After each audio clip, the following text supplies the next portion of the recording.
Shalom saudara-saudara yang dikasihi oleh Tuhan. Kita bersyukur kita mengenal Tuhan yang kasih, tetapi Tuhan yang adil.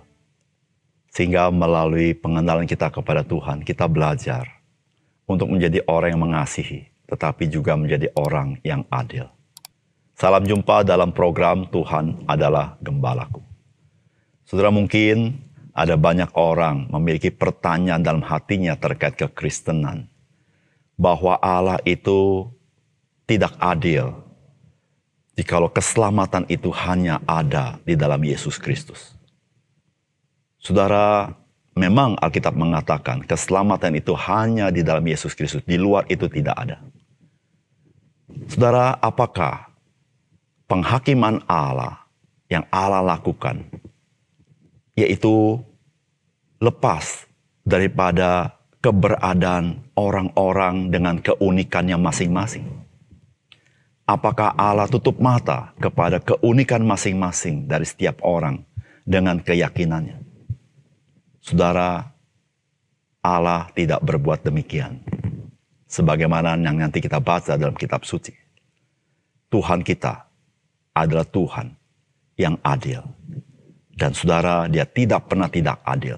Meskipun mungkin ada orang berpikir dia tidak adil. Karena Allah dia menentukan nilai-nilai. Bukan manusia yang menentukan nilai-nilai. Saudara, mari kita membaca firman Tuhan. Dari Roma pasal 2 ayat yang ke-12 sampai 29.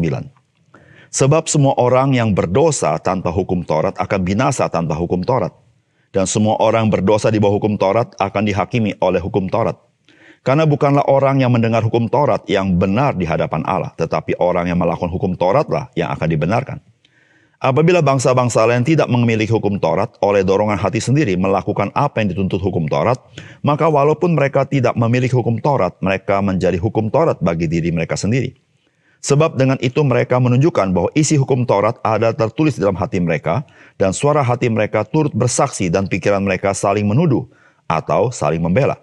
Hal itu akan nampak pada hari bila mana Allah sesuai dengan Injil yang kuberitakan akan menghakimi segala sesuatu yang tersembunyi dalam hati manusia oleh Kristus Yesus. Tetapi jika kamu menyebut dirimu orang Yahudi dan bersandar kepada hukum Taurat, bermegah dalam Allah dan tahu akan kehendaknya, dan oleh karena diajar dalam hukum Taurat, dapat tahu mana yang baik dan mana yang tidak, dan yakin bahwa engkau adalah penuntun orang buta dan terang bagi mereka yang di dalam kegelapan, pendidik orang bodoh dan pengajar orang yang belum dewasa, karena dalam hukum Taurat engkau memiliki kegenapan segala kepandaian dan kebenaran. Jadi bagaimana engkau mengajar orang lain, tidakkah engkau mengajar dirimu sendiri? Engkau yang mengajar jangan mencuri, mengapa engkau sendiri mencuri? Engkau yang berkata jangan berzina, mengapa engkau sendiri berzina? Engkau yang jijik dengan segala berhala, mengapa engkau sendiri merampok rumah berhala? Engkau bermegah atas hukum Taurat, mengapa engkau sendiri menghina Allah dengan melanggar hukum Taurat itu? Seperti ada tertulis, sebab oleh karena kamulah nama Allah dihujat di antara bangsa-bangsa lain. Sunat memang ada gunanya jika engkau mentaati hukum Taurat, tetapi jika engkau melanggar hukum Taurat, maka sunatmu tidak ada lagi gunanya. Jadi jika orang yang tidak bersunat memperhatikan tuntutan-tuntutan hukum Taurat, tidakkah ia dianggap sama dengan orang yang telah bersunat? Jika demikian, maka orang yang tidak bersunat, tetapi yang melakukan hukum Taurat, akan menghakimi kamu yang mempunyai hukum tertulis dan sunat, tetapi yang melanggar hukum Taurat. Sebab yang disebut Yahudi bukanlah orang yang lahiriah Yahudi, dan yang disebut sunat bukanlah sunat yang dilangsungkan secara lahiriah, tetapi orang Yahudi sejati ialah dia yang tidak nampak keyahudiannya, dan sunat ialah sunat di dalam hati, secara rohani, bukan secara hurufiah. Maka pujian baginya datang bukan dari manusia, melainkan dari Allah. Saudara yang dikasihi oleh Tuhan, bagian firman Tuhan ini hendak menggambarkan bagaimana orang beragama bangga dengan agamanya, dan orang yang lain bangga dengan keyakinannya. Rasul Paulus memang sedang menunjukkan kalimat-kalimatnya kepada orang-orang Yahudi yang menerima kitab suci. Mereka punya hak istimewa itu dan bangga dengan kitab suci mereka.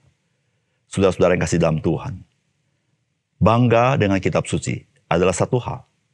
Namun ketika orang itu tidak hidup menurut kitab suci, dia sebenarnya sedang membuat malu nama Tuhan. Saudara, ada orang yang bangga dengan tradisinya. Namun saudara, kebanggaan dengan tradisi adalah satu hal. Tapi tidak menghidupi tradisi dengan murni adalah hal yang lain. Saudara, orang-orang percaya, kita bangga kepada kayu salib Yesus Kristus. Karena di dalam kayu salib Yesus Kristus, bukan karena kekuatan kita, bukan karena kebaikan kita, tapi semata-mata karena kasih karunia Tuhan. Disitulah saudara-saudara, ketika kita bangga di dalam salib Yesus Kristus, kita hidup di dalamnya. Saudara, apakah pesan firman Tuhan bagi kita? Saudara, penghakiman Tuhan yang membinasakan manusia adalah adil, yaitu sesuai dengan keyakinan manusia itu sendiri. Saudara, Alkitab berkata semua orang yang berdosa tanpa hukum Taurat akan binasa tanpa hukum Taurat.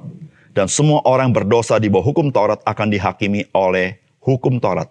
Karena bukanlah orang yang mendengar hukum Taurat yang benar di hadapan Allah, tetapi orang yang melakukan hukum Tauratlah yang akan dibenarkan. Apabila bangsa-bangsa lain yang tidak memiliki hukum Taurat oleh dorongannya sendiri melakukan apa yang dituntut hukum Taurat, maka walaupun mereka tidak memiliki hukum Taurat, mereka menjadi hukum Taurat bagi diri mereka sendiri, sebab dengan itu mereka menunjukkan bahwa isi hukum Taurat ada tertulis di dalam hati mereka, dan suara hati mereka turut bersaksi, dan pikiran mereka saling menuduh atau saling membela.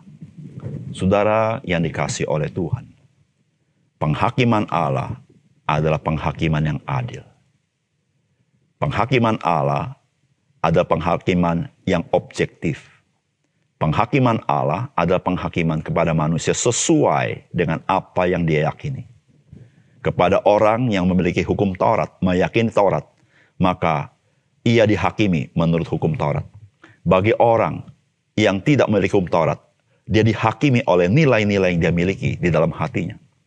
Bagi orang yang memiliki aturan-aturannya sendiri, keyakinan-keyakinan sendiri, maka Allah akan menuntut mereka sesuai dengan keyakinannya. Dan saudara yang dikasihi oleh Tuhan, manusia mau tidak mau harus mengakui bahwa tidak seorang pun, karena semuanya itu bisa menyelamatkan diri. Karena tidak seorang pun yang dapat dengan sempurna menjalankan keyakinannya. Baik mereka yang di bawah hukum Taurat maupun mereka yang tidak di bawah hukum Taurat.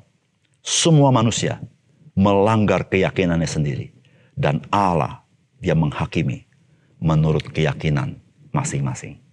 Dan saudara, ketika Allah menghakimi, tidak seorang pun yang sanggup melepaskan diri dari murka Allah. Tidak seorang pun yang sanggup membela dirinya. Karena Tuhan melihat perkara-perkara yang tersembunyi dalam hati manusia. Bukan sekedar perkara-perkara yang kelihatan. Saudara, disitulah saudara-saudara. Tanpa Yesus, tanpa Juru Selamat, tidak seorang pun yang dapat diselamatkan. Yang kedua, saudara. Saudara, penghakiman atas seluruh umat manusia dilaksanakan oleh Yesus Kristus yang menghakimi segala sesuatu yang tersembunyi dalam hati manusia. Ini kata firman Tuhan. Hal itu akan nampak pada hari bila mana Allah sesuai dengan Injil yang kuberitakan akan menghakimi segala sesuatu yang tersembunyi dalam hati manusia oleh Kristus Yesus. Saudara, Tuhan Allah akan menghakimi setiap manusia sesuai dengan keyakinannya. Dan Allah menghakimi seluruh manusia hanya oleh Yesus Kristus. Saudara, Yesus Kristus akan datang yang kedua kalinya. Dia datang sebagai hakim atas segala sesuatu baik yang hidup dan yang mati. Saudara, Alkitab mengatakan bahwa dia akan menghakimi segala sesuatu yang tersembunyi di dalam hati manusia. Saudara, manusia tidak bisa memakai kedok apapun untuk menyelamatkan diri. Saudara, ketika ditelaah sampai hati nuraninya, manusia mau tidak mau harus menyadari tanpa dia bergantung kepada kasih karunia Tuhan di dalam Yesus, dia tidak pernah bisa menyelamatkan diri. Saudara, ada baiknya dan sepatutnya lah ketika kita masih hidup dalam dunia ini, mari kita introspeksi diri kita sendiri sampai ke sanubari kita yang terdalam. Apakah betul engkau dan saya sanggup melakukan seluruh keyakinan value-value-mu? Ataukah ada begitu banyak yang engkau anggap keyakinanmu dan engkau sendiri melanggarnya di dalam hati dan pikiranmu? Mungkin tidak nampak di mata orang, engkau pikir engkau telah selamat. Tetapi saudara, pada akhirnya kelak, Tuhan Yesus, dia bukan menghakimi apa yang nampak, tetapi dia menghakimi apa yang di dalam hatimu. Saudara, tidak seorang pun yang dapat lepas dari murka Allah. Kecuali dia bertobat. Dia minta tolong sama Tuhan Yesus. Tuhan, ampuni dosaku. Sucikan hatiku yang penuh kenajisan, penuh kejahatan, penuh kepalsuan.